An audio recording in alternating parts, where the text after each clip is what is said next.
வணக்கம், வந்தனம், சுஸ்வாகத்தம். Welcome to Jaya TV வழங்கும் சுவையோசுவை நிகழ்ச்சி.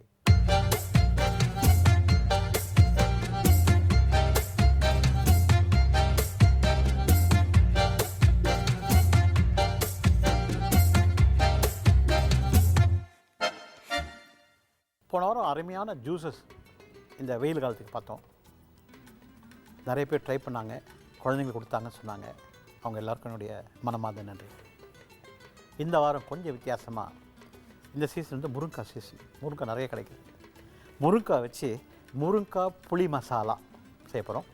அந்த முருங்கைக்காய் புளி மசாலா பார்த்திங்க அப்படின்னா, நல்ல வெயில் காலத்துக்கு தயிர் சாதம் இல்லை மோர் சாதம் தாளித்து கொட்டிட்டு மோரை கொஞ்சம் மாதுளம்பழமும் மாங்காய் இஞ்சி கேரட்டையும் போட்டு கொஞ்சம் மாங்காவும் போட்டு அப்படியே தளன்னு அந்த தயிர் சாதம் வச்சு அதில் இந்த முருங்கைக்காய் புளி மசாலா கொஞ்சம் ஊற்றி சாப்பிட்டீங்க அப்படின்னா கலக்கலாக இருக்கும். அதே மாதிரி பழைய சாதத்தோட இந்த முருங்கைக்காய் புளி மசாலா ஒரு கலக்கலான ஒரு டிஷ்ஷு. அந்த முருங்கைக்காய் புளி மசாலா செய்கிறதுக்கு முன்னாடி அதுக்கு தேவையான பொருட்கள் நம்ம என்னென்னு பார்ப்போம். முருங்கைக்காய் 2 நம்பர், வெங்காயம் 2 காய், கருவேப்பிலை 2 கொத்து, தக்காளி பழம் 2 நம்பர், புளி பேஸ்ட்டு 4 டீஸ்பூன், மிளகாத்தூள் 2 டீஸ்பூன், கறி மசாலா பவுடர் 2 டீஸ்பூன், தனியாத்தூள் 3 டீஸ்பூன், மஞ்சள் தூள் 1/2 டீஸ்பூன், உப்பு தேவையான அளவு, பச்சை மிளகாய் 2 நம்பர், கொத்தமல்லி 1 கை, தேங்காய் பால் 1/2 கப்பு, இஞ்சி பூண்டு அரவை 1 டீஸ்பூன், எண்ணெய் 1 குழிக்கரண்டி, சோம்பு 1 டீஸ்பூன், உப்பு தேவையான அளவு. இப்போது முருங்கைக்காய் புளி மசாலா செய்கிறது எப்படின்னு பார்ப்போம். எண்ணெய் ஊற்றிக்கிறோம். தாளிக்கிறதுக்கு சோம்பு கருவேப்பிலை போட்டு தாளிக்கிறோம். வெங்காயத்தை வதக்குறோம், இஞ்சி போட்டு வதக்குறோம், தக்காளி பழத்தை வதக்குறோம், மிளகாத்தூள் தனியாத்தூள் மஞ்சள் தூள் கறி மசாலா போட்டு வதக்கிடுறோம். முருங்காயை போட்டுடுறோம். கொஞ்சம் உப்பு போட்டு தண்ணி விட்டு வேக வச்சிடுறோம். முருங்காய் நல்லா வெந்து போகுது. இப்போது அந்த 4 டீஸ்பூன் புளி பேஸ்ட்டை போட்டுட்டு நல்லா வதக்கிடுறோம். இறக்கிறதுக்கு முன்னாடி தேங்காய் பால் ஊற்றி இறக்கிடுறோம். ஒரு அருமையான ஒரு குழம்பு. நான் சொன்னேன், பழைய சாதத்தோடு சாப்பிடும்போது சரி, அதே மாதிரி இந்த புலவு ஐட்டத்தோடையோ பொங்கலோடையோ உப்புமாவோடையோ சாப்பிடும்போது சரி, ஒரு கலக்கலான ஒரு டிஷ்ஷு. மெயினாக பார்த்திங்கன்னா தயிர் சாதத்தோட மோர் சாதத்தோட இந்த வெயிலுக்கு அட்டகாசமான ஒன்று. இதெல்லாம் விட நல்ல ராகி மதியோட இந்த முருங்கைக்காய் புளி அட்டகாசமாக போவோம். இப்போ அது எப்படி நம்ம செய்யுதுன்னு பார்ப்போம். முதல்ல சோம்பு தாளிச்சிக்கலாம். சோம்பு, கருவேப்பிலை, இதில் வெங்காயத்தை 2 கை வெங்காயத்தை போட்டுருவோம். இந்த வெங்காயம் 3/4 பாகத்துக்கு வதங்கணும். இதில் இஞ்சி பூண்டு அரவை, அதே மாதிரி நான் சொன்னேன் தக்காளி பழத்தை போட்டு நல்லா வதக்கிட்டு தொக்கு மாதிரி வதக்கிடணும். முருங்கைக்காய் போடணும். இந்த தொக்கு மாதிரி வதக்குன்னு சொல்லும்போது பார்த்திங்கன்னா, அப்போ தான் அந்த கிரேவி கலரும் நல்லாயிருக்கும், வாயில் வந்து அந்த வெங்காயம் தட்டுப்படாது. அதனால தான் இந்த வெங்காயமும் தக்காளி பழமும் நல்லா ஒன்று சேர மிக்ஸ் பண்ணணும்னு சொன்னோம். இது 3/4 பாகத்துக்கு வதங்கினா கரெக்டாக அந்த தக்காளி பழத்தோடு சேரும்போது ஒன்று சேர்ந்துடும். இந்த முருங்கைக்கான்னு சொல்லும்போது முருங்கைக்காயில் ஒரு அருமையான ஒரு முருங்கைக்காய் சூப்பு. வெஜிடேரியனுக்கு அப்படியே பண்ணிக்கலாம். நான் வெஜிடேரியனுக்கு ஒரு 4 எலும்பு, மட்டன் எலும்பு ஒரு நல்லியோட ஆகிட்டு, இந்த முருங்கைக்காய் ஒரு 2 முருங்கைக்காய் வேக வச்சிடுறோம். ஒரு வேக்காடு கொடுத்துட்டு அந்த ஃப்ளஷ்ஷை எடுத்துடுறோம். அது அந்த சதையை எடுத்துடுறோம். கொஞ்சம் எண்ணெய் ஊற்றிட்டு சோம்பு கருவேப்பிலை தாளிச்சிட்டு கொஞ்சமாக வெங்காயத்தை வதக்கிட்டு கொஞ்சம் தக்காளி பழத்தை வதக்கிட்டு அந்த எலும்பை போட்டு வதக்கிடுறோம். வெஜிடேரியனுக்கு அது எலும்பு கிடையாது. போட்டு நல்லா வதக்கிடுறோம். இதை வேக வச்சு எடுத்து அந்த முருங்கையோடைய ஃப்ளஷ்ஷையும் போட்டு ஒரு வதக்கிட்டு கொஞ்சம் மஞ்சள் தூள், கொஞ்சம் மிளகாத்தூள், கொஞ்சம் தனியாத்தூள், கொஞ்சம் கரம் மசாலா பொடி போட்டு தண்ணி ஊற்றிடுறோம். நல்லா கொதிக்க விட்டுறோம்.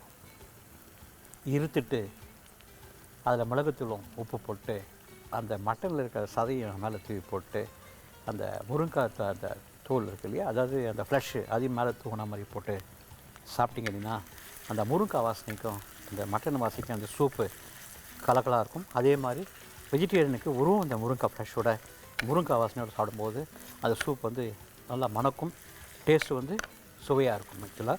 இப்போ இந்த வெங்காயம் வந்து முக்கால் பாகம் வதங்கிடுச்சு. இந்த ஸ்டேஜில் இஞ்சி பூண்டு அரைவை போட்டுருக்கோம், போட்டு நல்லா மிக்ஸ் பண்ணிக்கலாம். இப்போ இந்த இஞ்சி பூண்டு அரைவை வாசனை போயிடணும். இப்போ இதில் தக்காளி பழத்தை சேர்த்துக்கலாம், புளிஞ்சா மாதிரி போட்டுக்கலாம். போட்டு நல்லா மிக்ஸ் பண்ணிக்குவோம். வெங்காயம், இஞ்சி பூண்டு அரைவை, தக்காளி பழத்தை ஒரு தொக்கு மாதிரி பண்ணிக்கிறோம். இந்த வெங்காயம் தனியாக தக்காளி தனியாக தெரியக்கூடாது, எல்லாம் ஒன்றாகி மிக்ஸ் ஆகிடணும்.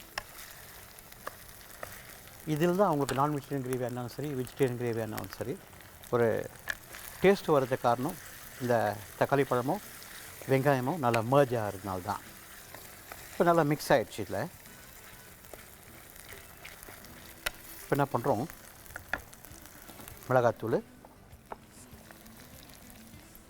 அதே மாதிரி மஞ்சத்தூள், தனியாத்தூள், கறி பவுடர் வந்து விற்குது. கறி பவுடர் அப்படின்னா அந்த மசாலா, கரம் மசாலா, அது இல்லாமல் அதில் கொஞ்சம் மிளகா, தனியா, மிளகு, சீரகம், இந்த கரம் மசாலா போட்டு வறுத்து பொடி பண்ணுவாங்க. வாசனை நல்லாயிருக்கும். இது ஒரு வித்தியாசமான டேஸ்ட்டாக இருக்கும். அந்த கறி பவுடர் போட்டேன், மிக்ஸ் பண்ணிக்கிறோம். இப்போ இதில் முருங்காய் சேர்த்துடுறோம். முருங்காய் போட்டு நல்லா வதக்கிடுறோம். பச்சை மிளகாய் போட்டுக்கிறோம். போட்டு வதக்கிட்டு உப்பு போட்டுருவோம். உப்பு போட்டுக்கிறோம். கொத்தமல்லியும் போட்டுக்கிறோம். அதே மாதிரி கொஞ்சம் கருவேப்பிலை போட்டுக்கலாம். ஒரு வதக்கலாம். இப்போது தண்ணி விட்டுடலாம். இந்த முருங்கை வேகணும் இல்லையா, அதனால் தண்ணி விட்டுருவோம். தண்ணி விட்டாச்சு, நல்லா மிக்ஸ் பண்ணிக்கலாம். இப்போ இந்த காய் வேகணும். வெந்து வரவரையும் we'll go for a short commercial break.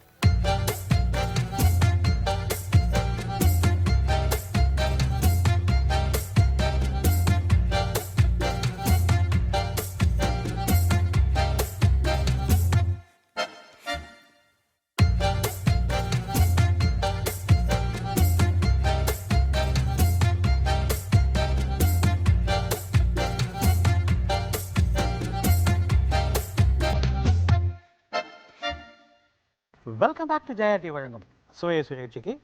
இப்போ நம்ம முருங்கைக்காய் புளி மசாலா பார்த்துட்ருக்கோம். எண்ணெய் ஊற்றணும், சோம்பு கருவேப்பிலை தாளித்தோம், வெங்காயத்தை முக்கால் பாகத்து மேலே வதக்கிட்டோம், இஞ்சி பூண்டு போட்டு தக்காளி பழத்தை போட்டு மஞ்சள்தூள், மிளகாத்தூள், தனியாத்தூள் போட்டு கொஞ்சம் கறி பவுடர் போட்டு நல்லா வதக்கிட்டு முருங்காவை போட்டு வதக்கிட்டு உப்பு போட்டு தண்ணி ஊற்றி நல்லா வேக வச்சிட்டோம். இப்போ அந்த முருங்காய் வந்து அட்டகாசமாக வெந்து போச்சு. இல்லை இந்த வெந்த முருங்காய் இப்போ என்ன பண்ணுறோம், புளி பேஸ்ட்டு போட்டுரும். 4 டீஸ்பூன் புளி பேஸ்ட்டு, அந்த புளி பேஸ்ட்டு இதை போட்டுரும். புளி பேஸ்ட்டு போட்டு நல்லா மிக்ஸ் பண்ணிடலாம். நல்லா கலக்கிட்டோம். இப்போது இதில் தேங்காய் பால் 1/2 கப்பு, அந்த தேங்காய் பால் இதை விட்டோம். இதையும் மிக்ஸ் பண்ணிக்கிறோம். குழம்போட கலர் மாறுது, கொஞ்சம் திக்னஸ் கூடுது. அட் சேம் டைம் இந்த முருங்கைக்காய் புளி மசாலா கலக்கலான ஒரு டேஸ்ட்டில் வருது. இது மேலே கொஞ்சம் கொத்தமல்லி, பச்சை கொத்தமல்லியும் கருவேப்பிலையும் போட்டுருவோம். ஒரு வதக்கிட்டு அதாவது ஒரு கலக்கலாம். அருமையான முருங்கைக்காய் புளி மசாலா ரெடி ஆகிடுச்சு.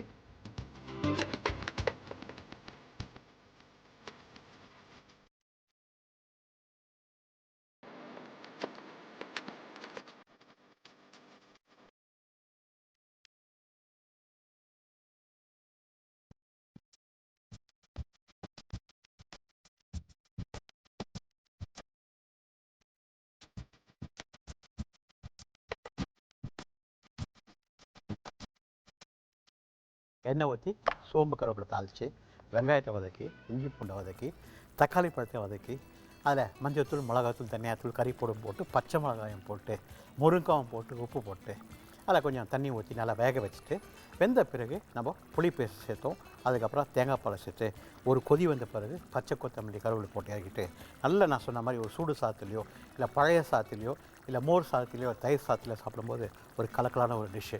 அதே மாதிரி உப்புமாவோட பொங்கலோட கிளாஸ், இட்லி தோசையோடு சாப்பிடும்போது தொட்டு சாப்பிட்டாலும் சரி ஊற்றி சாப்பிட்டாலும் சரி ஒரு அட்டகாசமான ஒரு டிஷ்ஷு. இது முருங்கைக்காய் புளிச்ச மசாலா, முருங்கைக்காய் புளிப்ப மசாலா ஒரு கலக்கலான ஒரு டிஷ்ஷு. இது உங்களுக்கு பிடிக்கும்னு நினைக்கிறேன். இந்த டிஷ் நீங்கள் செஞ்சு சாப்பிட்டு பார்த்துட்டு எப்படி சொல்லுங்கள். இதுக்கு அடுத்து நம்ம செய்ய போகிறது முட்டை வெண்டைக்காய் பொரியல்.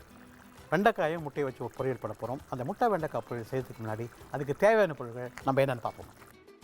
வெண்டைக்காய் முட்டை வறுவல், அதுக்கு தேவையான பொருட்கள் முட்டை 2, வெண்டைக்காய் 200 கிராம், வெங்காயம் 1 கை, சோம்பு 1 டீஸ்பூன், கருவேப்பிலை 2 கொத்து, மிளகாத்தூள் 1 டீஸ்பூன், தனியாத்தூள் 1 டீஸ்பூன், பச்சை மிளகாய் 2 நம்பர், எண்ணெய் அரை குழிக்கரண்டி, கொத்தமல்லி அரை கை, உப்பு தேவையான அளவு.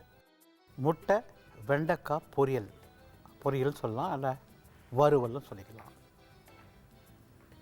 இது 2 காம்பினேஷன் எப்படி இருக்கும்? சரியாக இருக்குமா? டேஸ்ட்டு மாறுமா? முட்டையோட வெண்டைக்காய் சேர்ந்தா ஒரு மாதிரி குழகுழப்பு இருக்காதா, ஒட்டிக்காதா? அப்படிலாம் உங்கள் மைண்டில் வந்து கேள்விகள் வரலாம். அது எப்படி பண்ணால் முதல்ல வெண்டைக்காயை வதக்கிட்டோம் அப்படின்னா எதுவுமே ஒட்டாது. முதல்ல முட்டையை போட்டோம்னா நீங்கள் நினைக்கிற மாதிரி ஆகிடும். அது எப்படி செய்யணும் அப்படின்னா எண்ணெய் ஊற்றுறோம், சோம்பு கருவேப்பிலை தாளிக்கிறோம், வெங்காயத்தை வதக்கிறோம், பச்சை மிளகாய் வதக்கிறோம், வெண்டைக்காயை வதக்கிறோம். அதை வதக்கிட்டு மிளகாத்தூளும் தனியாத்தூள் போட்டு நல்லா வதக்கிறோம், உப்பு போட்டுடுறோம். வெண்டைக்காய் வேகுது. ஒரு ஓரமாக தள்ளிட்டு சென்டரில் காலி பண்ணிவிட்டு அந்த பாத்திரத்தில் முட்டையை உடச்சி ஊற்றிட்டு பொரியல் மாதிரி பண்ணிவிட்டு அந்த வெண்டைக்காயோட போட்டு மிக்ஸ் பண்ணிடணும். இதே முட்டையை நீங்கள் வந்து வெண்டைக்காய் மேலேயே ஊற்றிட்டீங்க அப்படின்னா ஒரு மாதிரி கூழ் மாதிரி ஆகிடும். வெண்டைக்காவுடைய பிசுப்பு அதை வெண்டைக்காவோட முட்டையை சேரும்போது ஒரு மாதிரி கூழ் மாதிரி ஆகிடும். கொஞ்சம் ஒதுக்கிட்டு அந்த முட்டை பொரியல் மாதிரி பண்ணிவிட்டு அதுக்கப்புறம் நீங்கள் இந்த வெண்டைக்காவோட மிக்ஸ் பண்ணிங்க அப்படின்னா ஒரு கலக்கலான ஒரு டேஸ்ட்டு, அருமையான ஒரு சைட் டிஷ். இப்போ அந்த வெண்டைக்காய் முட்டை வறுவலை எப்படி செய்யறது பார்ப்போம். எண்ணெய் ஊற்றிடுறோம். இந்த எண்ணெய் சூடாகுது. இதில் சோம்பு தாளிக்கிறோம். அதே மாதிரி கருவேப்பிலை போடுறோம், வெங்காயத்தை போட்டுறோம்.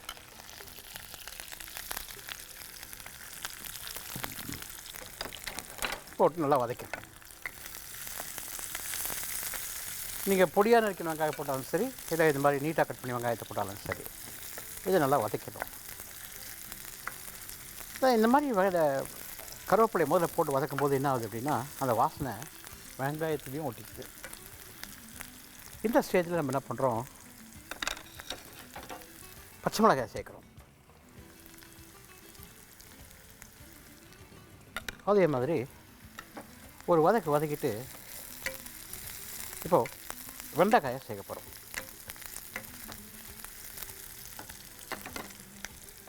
வெண்டைக்காயை சேர்த்துறோம். வெண்டைக்காவை அலசிட்டு ஒத்தி எடுத்துட்டு நீங்கள் என்ன பண்ணணும், கட் பண்ணணும். ஈரப்பதத்தோடு கட் பண்ணும்போது அந்த பிசுப்பு கையில் ஒட்டிக்கும். ஏன்னா வெண்டைக்காய் ஒரு குழகுழப்பான ஒரு வெஜிடபிள். ஸோ அந்த குழகுழப்பாக இருக்கும். அதனால் நீங்கள் அலசிட்டு ஒத்தி எடுத்துட்டிங்கன்னா உங்களுக்கு வந்து அந்த பிசுப்பு வராது, அந்த அந்த குழகுழப்பு இருக்கவே இருக்காது. ஸோ இதை நல்லா வதக்கணும். வெண்டைக்காய் வேகிற டைம் பார்த்திங்க அப்படின்னா கடாயில் போட்டதுலேருந்து 3வது நிமிஷம் அந்த வெண்டைக்காய் வெந்துடும். நான் ஏற்கனவே சொல்லியிருக்கேன், சாஃப்ட் வெஜிடபிள் வந்து 3 நிமிஷம் தான் குக்கிங் டைம். ஹார்ட் வெஜிடபிள் பார்த்திங்கன்னா 7 நிமிஷம் குக்கிங் டைம். ஸோ இது 3வது நிமிஷத்தில் இந்த வெண்டைக்காய் அருமையாக வெந்துடும். ஒரு காய்கறியும் நம்ம சாப்பிடும்போது அதனுடைய ஃப்ளேவர் வாசனை இருக்கணும். ஒன்று மேஷ் ஆகக்கூடாது, ஒரு க்ரன்ச்சினஸ் இருக்கணும். சாப்பிடும்போது ஒரு கடக்கு இருக்கணும். அப்போ தான் அந்த வெஜிடபிளை என்ஜாய் பண்ணி சாப்பிட முடியும். ஸோ இதான் வெண்டைக்காவும் நல்லா அருமையாக வந்துடுச்சு. இதில் நம்ம என்ன பண்ண போகிறோம், மிளகாத்தூள், கொஞ்சம் தனியாத்தூள், உப்பு போட்டுரும். பச்சை மிளகாய் சேர்த்துக்கோ ஆல்ரெடி. இதை தண்ணி ஊற்ற வேண்டாம், இதை போட்டு வதக்கிடுறோம்.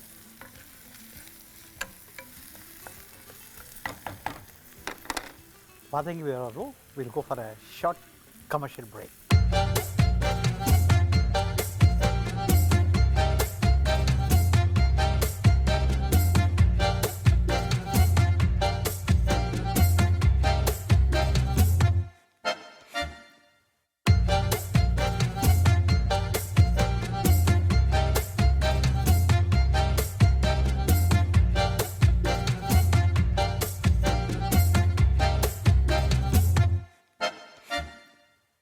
Welcome back to Jaya TV வழங்கும் சுவைய சுவை நிகழ்ச்சி. வெண்டைக்காய் முட்டை வறுவல். சோம்பு கருவேப்பிலை வதக்கிட்டு எண்ணெய் ஊற்றிட்டு சோம்பு கருவேப்பிலை வதக்கிட்டு வெங்காயத்தை வதக்குறோம். வெங்காயத்தை வதக்கு நம்ம வெண்டைக்காவை போட்டு வதக்கிடுறோம். மிளகாத்தூள் தனியாத்தூள் போட்டு உப்பு போட்டு வெண்டைக்காயை நல்லா வதக்கிட்டோம். இந்த வெண்டைக்காய் நல்லா வதங்கிடுச்சு. நான் என்ன சொன்னேன், இப்படியே நீங்கள் முட்டையை ஊற்றி அடைச்சி ஊற்றிட்டீங்க அப்படின்னா ஒரு மாதிரி கூழ் மாதிரி ஆகிடும். அதனால் நான் என்ன சொல்கிறேன், இது ஓரமாக ஒதுக்கி விட்டுட்டு இப்படி ஓரமாக ஒதுக்கிட்டு இப்போ இந்த இடம் காலியாக இருக்குது, இதில் முட்டையை அடிச்சுக்கலாம்.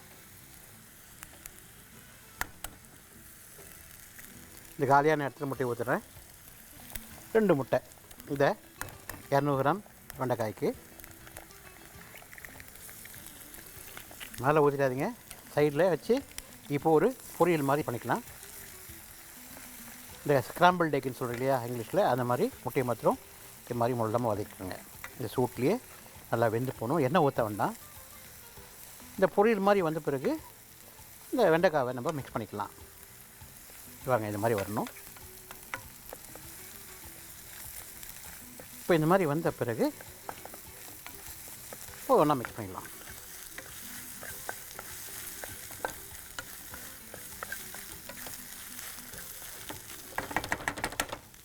கொஞ்சம் கொத்தமல்லி அதை தூவிட்டோம்னா அட்டகாசமான வெண்டைக்காய் முட்டை வறுவல்.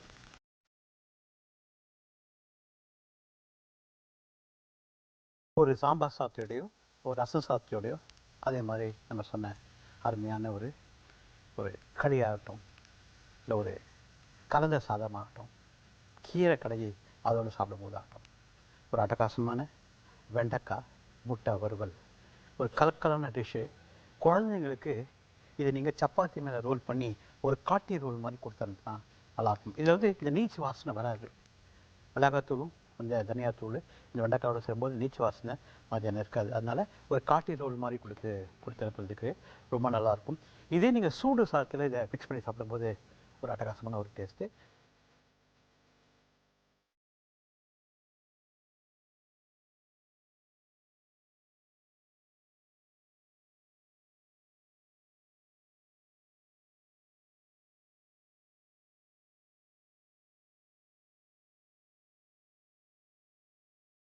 ரெண்டு டிஷ் செஞ்சோம். முருங்கைக்காய் புளி மசாலா, எண்ணெய் ஊற்றணும், சோம்பு கருவேப்பிலை தாளித்தோம், வெங்காயத்தை வதக்கணும், இஞ்சி பூண்டு போட்டோம், தக்காளி பழத்தை போட்டு நல்லா வதக்கிட்டு முருங்காயும் போட்டு வதக்கிட்டு உப்பு போட்டு மஞ்சள் தூள் மிளகாத்தூள் தனியாத்தூள் போட்டு கறிமிளகு போட்டு நல்லா வேக வச்சிட்டோம். உப்பு போட்டு வேக வச்சிட்டோம். உப்பு போட்டு நல்லா வெந்த பிறகு நம்ம என்ன பண்ணோம், அதில் புளியை சேர்த்தோம். புளி சேர்த்து நல்லா மிக்ஸ் பண்ணிட்டோம். புளி பேஸ்ட்டு சேர்த்தோம். இறக்கிறதுக்கு முன்னாடி தேங்காய் பால் விட்டு இறக்கணும். அருமையான முருங்கைக்காய் புளி மசாலா நல்ல ஒரு பழைய சாதத்தோடையோ ஒரு தயிர் சாதத்தோடையோ அதே மாதிரி பொங்கல் உப்புமாவோட சாப்பிடும்போது இட்லியோடு தொட்டு சாப்பிடும்போது ஒரு கலக்கலான ஒரு டிஷ்ஷு. அதே மாதிரி நம்ம வெண்டைக்காய் முட்டை பொரியல் சொல்லலாம், இல்லை வறுவல்னு சொல்லலாம். அது எண்ணெய் ஊற்றி சோம்பு கருவேப்பிலை தாளிச்சிட்டு வெங்காயத்தை வதக்கிட்டு வெண்டைக்காயை வதக்கிட்டு அதில் கொஞ்சம் மஞ்சள் தூள் மிளகாத்தூள் தனியாத்தூள் போட்டு வதக்கிட்டு உப்பு போட்டு இந்த வெண்டைக்காய் நல்லா வதக்கிட்டு 3 நிமிஷம் வதங்குற டைமு அப்புறம் ஓரமாக ஒதுக்கிட்டு முட்டையை உடச்சி ஊற்றி அதை பொரியல் மாதிரி பண்ணி அந்த வெண்டைக்காயோட சேர்த்து மிக்ஸ் பண்ணிட்டோம். ஒரு அருமையான வெண்டைக்காய் முட்டை வறுவல் கலக்கலான ஒரு டிஷ்ஷு. அதை சப்பாத்தி சாப்பிட்டாலும் சரி, கீரை சாப்பிட்டோட சரி, அதே மாதிரி பருப்பு ரசத்தோடு சாப்பிடும்போது சரி, நல்ல பருப்பு கடைஞ்சி சாப்பிடும்போது சரி, அந்த சாம்பாரோடு சாப்பிடும்போது ஒரு முருங்கைக்காய் சாம்பார், முருங்கைக்காய் சின்ன வெங்காய சாம்பாரோடு சாப்பிடும்போது ஒரு கலக்கலான ஒரு டிஷ்ஷாக இருக்கும். இந்த 2 டிஷ்ஷும் உங்களுக்கு பிடிச்சிருக்குன்னு நினைக்கிறேன். இந்த 2 டிஷ் நீங்கள் செஞ்சு சாப்பிட்டு பார்த்துட்டு எப்படி சொல்லுங்கள். உங்களை அடுத்த வாரம் சந்திக்கும் விடைபெறுவது தாமோதரன். நன்றி, வணக்கம், வணக்கம், வணக்கம்.